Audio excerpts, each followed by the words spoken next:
Hello all, welcome to the video lecture. This is Ramesh Lama. In this video, we'll be discussing about big data analytics algorithm.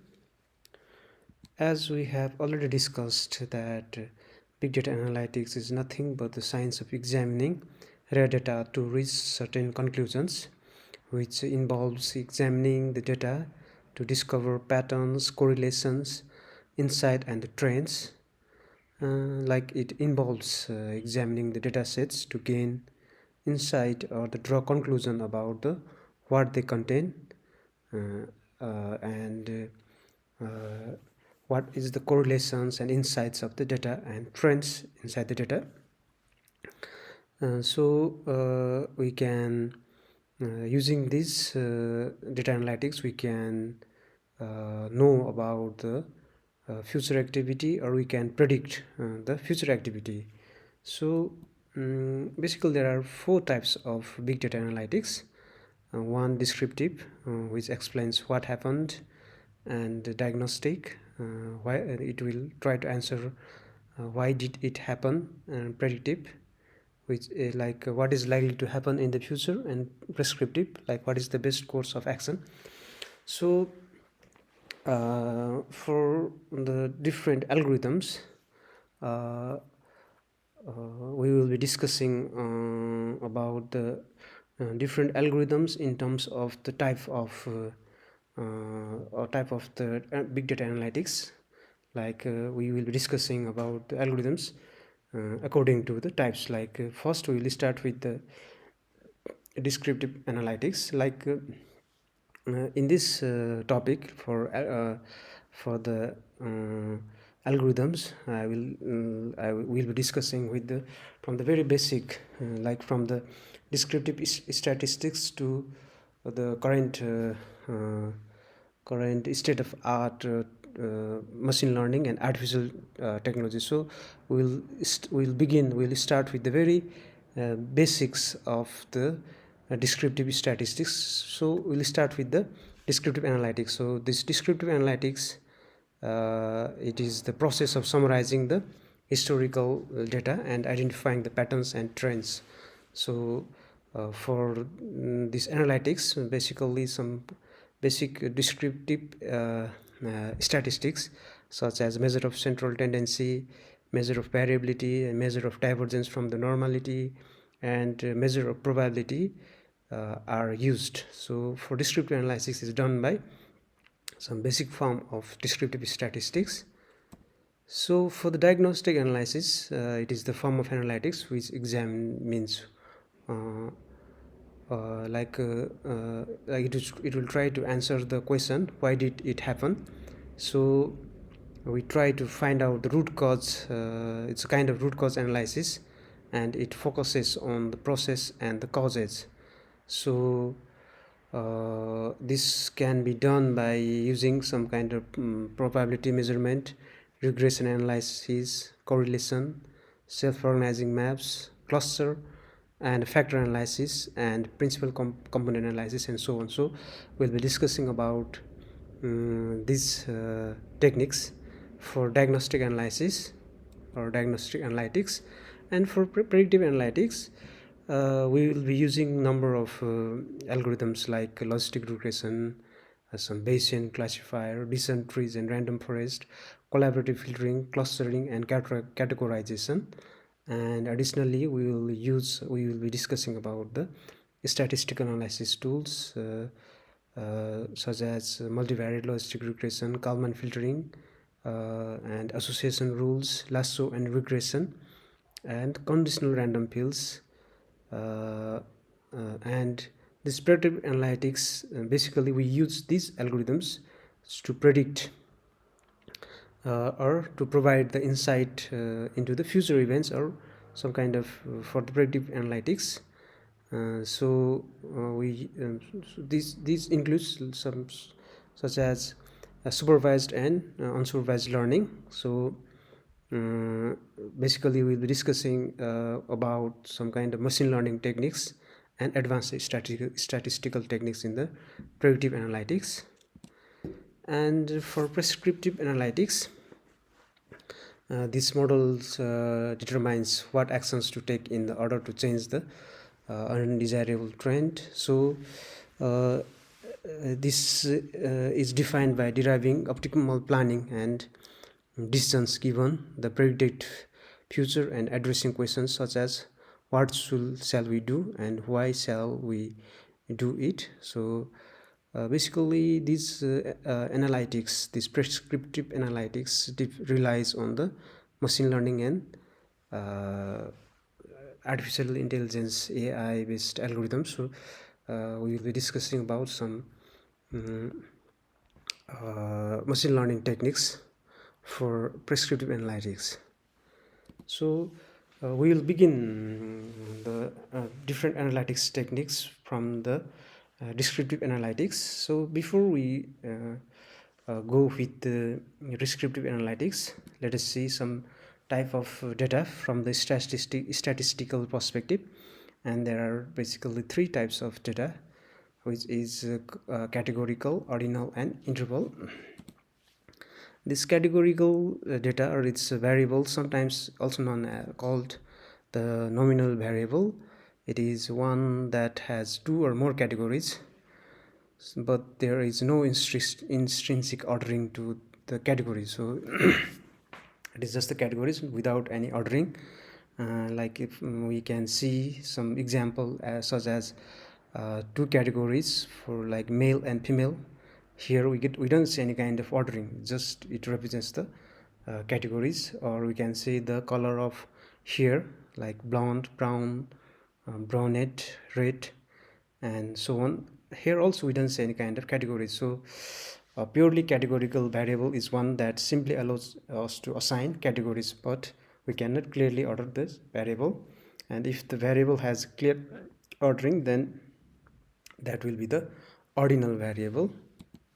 Like you can see here, the ordinal variable is similar to categorical variable, but in addition, it will have some kind of clear ordering of the variables. Like we can see some economic status with the three categories like low, medium, and high. In addition to being able to classify the people, these three categories, we can order categories like low, medium, and high. So it is the kind of categorical, but with the order and interval. Like the interval variable is similar to the ordinal variable, but the intervals between the variable are equally spaced. We can see that suppose we have a variable such as annual income that is measured in dollars. So we have three people who makes 10,000, 15,000, and 20,000. The second person makes 5,000 more than first person, and $5,000 less than the third person, and the size of this interval is same. So if there were two other people make 90,000 and 95,000, the size of the interval of these people also will be same. Like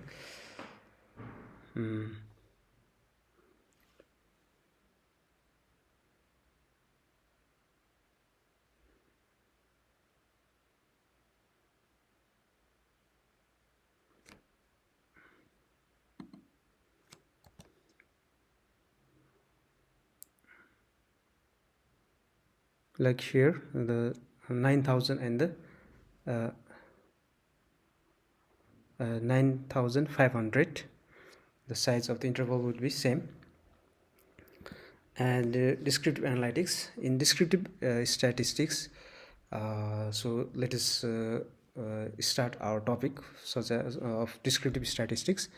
Descriptive analytics, like the descriptive statistics is used for descriptive analytics. So it is the type of statistics which is used to summarize and describe the data set. So it is used to describe the characteristics of data, and they are generally used to determine if the sample is normally distributed. So the in descriptive statistics, it is like the descriptive statistics is displayed through the tables, charts, or the description of the data is displayed through the tables, charts, frequency distribution, and It is generally reported as a measure of central tendency, and it includes the following details about the data, like one is the measure of central tendency and another one is the measures of dispersion or the variability.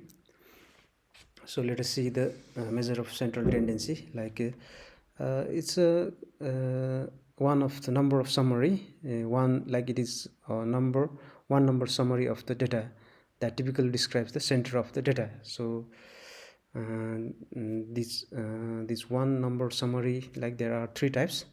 One is mean, median and mode. Like this median is defined as the ratio of sum of the observation in the data to total number of the observations, so it is also known as average. And this mean, thus the mean is the number of number around which the entire data set is spread, so it gives us the central value.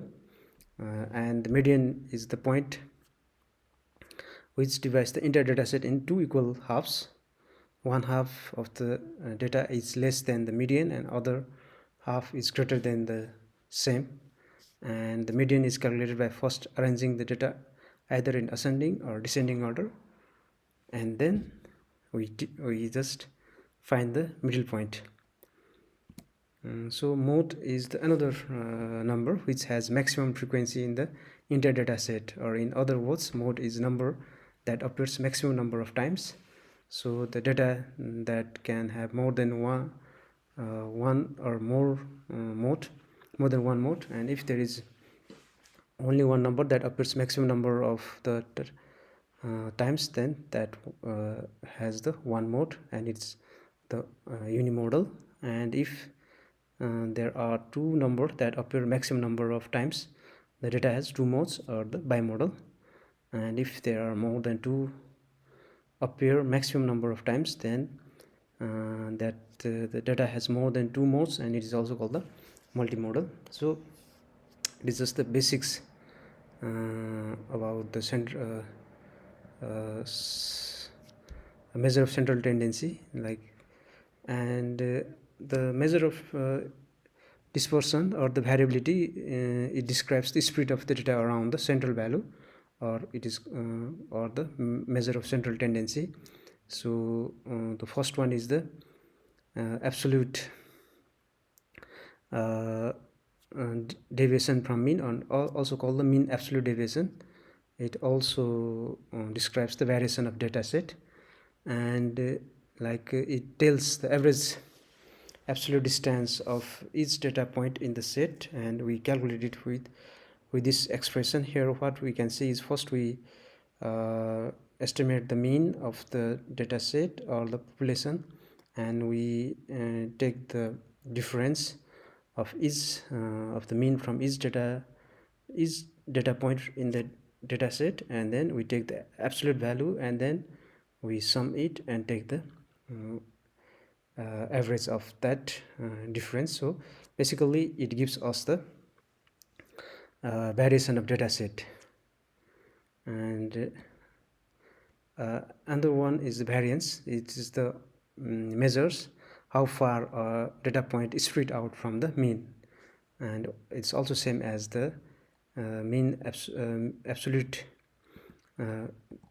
deviation from mean, but or mean absolute deviation. And only the difference is, like previously we took the absolute value of the difference, here we take the square of the difference between the data point and its mean. So we can say that the high variance indicates that the data point are spread widely, and the small variance indicates the data points are closer to the mean of the data set.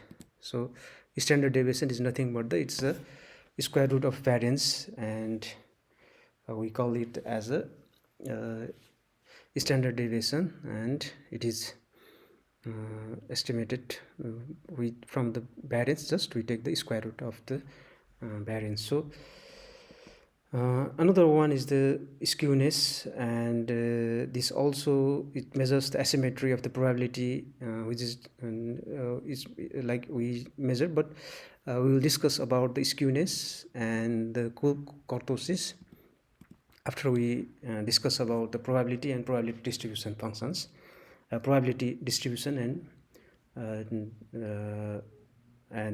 the probability mass function and probability density function.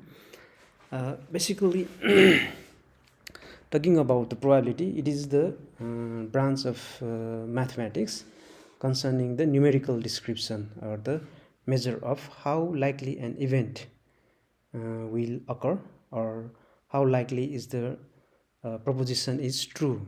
So the probability of an event to occur is the number between 0 and 1, where roughly speaking 0 indicates the impossibility of an event, like it will not occur, that event will not occur, and 1 indicates the certainty.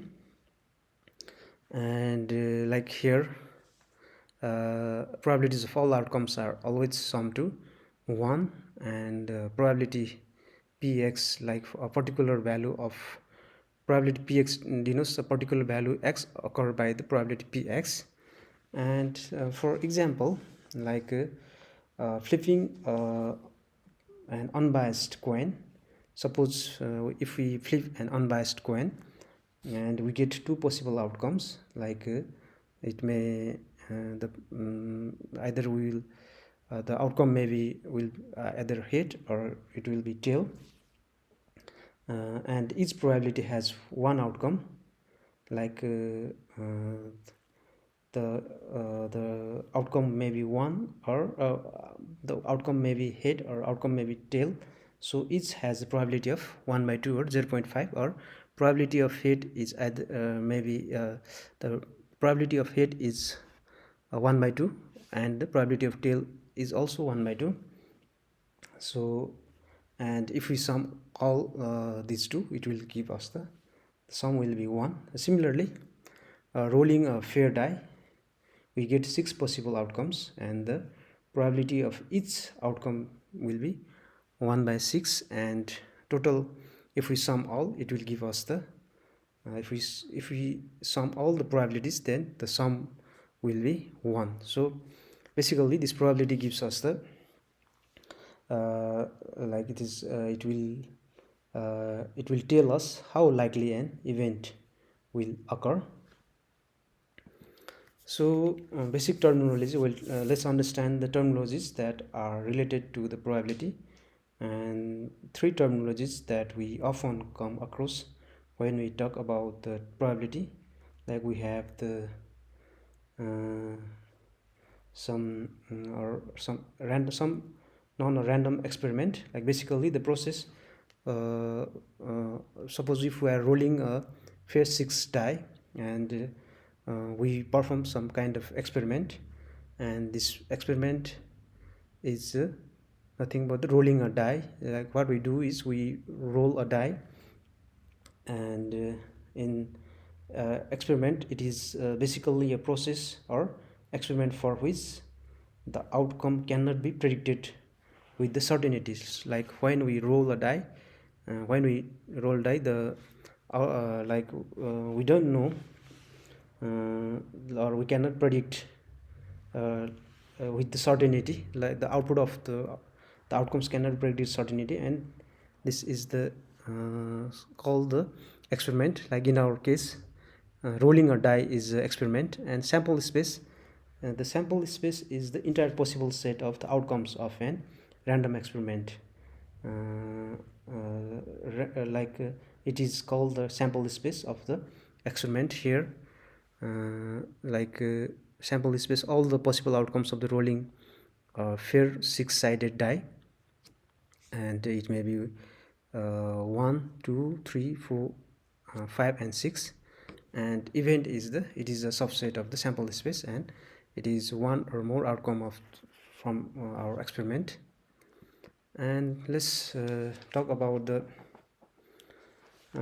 random variables. Like as we are discussing about the probabilities, or with some examples, like suppose we are about to flip a fair coin 2 times, and record if it shows head or tail, and while we flip, the outcome will be like we are flipping 2 fair coins, so the outcome outcome of the sample space is, it will be either head head or head tail, tail head, and tail tail.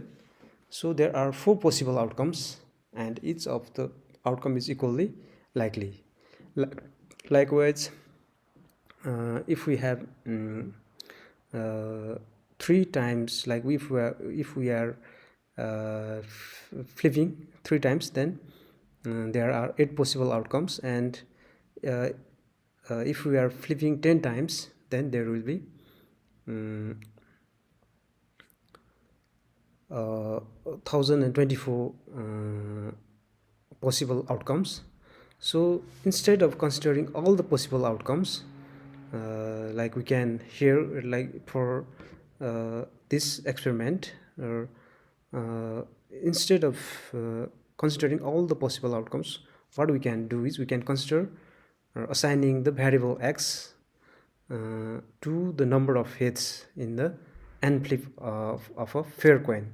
So we can see here, like if we flip a coin, n is equal to 2 times as above, and then x can take the possible values of 0, 1 or 2, means like the number of heads can take the value of 0, 1 or 2. So by defining the variable x, we created a random variable, and so we can say a random variable as it is a variable that takes different values determined by chance, or it is a numerical description of the outcome of the statistical experiment. So we can see here, like we have here k.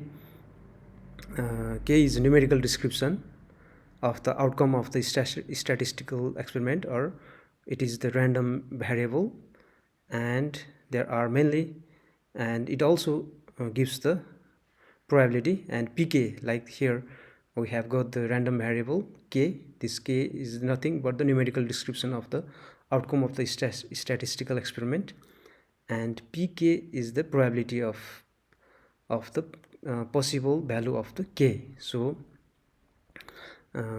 we can see, like when we, for our previous experiment, like k number of heads, this k random variable will have the probability of 1 by 4, and if k is equal to 1, means it is the number of head that is equal to 1 will be 1 by 2, and number of head that will be 2 will be 1 by 4. So this number this pk gives the probability, and this k is the our random variable. And there are mainly 2 types of random variables. One is the discrete random variable, when the random variable can cause only countable when the random variable can assume only the countable, sometimes infinite number of values, then this is the discrete random variable. And for the continuous random variable, when the random variables can assume an uncountable number of values in a certain line interval, so this is the continuous random variable. So now we'll be discussing about the probability distribution. The probability distribution for random variable describes how probabilities are distributed over the values of the random variable. So we can see here, it gives us a list of the possible outcome of the random variable along with their corresponding probability values. We can see, suppose if we are flipping a coin, like if a coin is flipped 3 times, and the sample space will be here as, like when we flip the coin 3 times, this s will be the sample space, will like this will have a total 8 combinations. And we have random variable f is the number of heads, like then x is the random variable, this x is the number of heads as we discussed before, and this px gives us the probability of probability distribution. This px gives us the probability of occurrence of that random variable. So here the probability distribution will be like in this way. This is nothing but the it will it will give us the list of all the possible outcomes of a random variable along with their probability values. Like this gives us the probability distribution function. So for a discrete random variable x, suppose the probability distribution is defined by the probability mass function. So here, like as we have said before, the probability the random variables are discrete random variable and the continuous random variable. And for discrete random variable, and the probability distribution is defined by probability mass function. And the probability mass function, like as we have said, as we describe in terms of function, so we will call it f, and it returns the probability of an outcome. So the probability mass function we write as fx, which is nothing but probability of this x is equal to x, and this function provides the probability for each value of the random variable. So in the development of probability function for the discrete random variable, there are two conditions must be satisfied. One is fx must be non-negative for each value of random variable, means we can see here it must be non-negative, means it must be greater than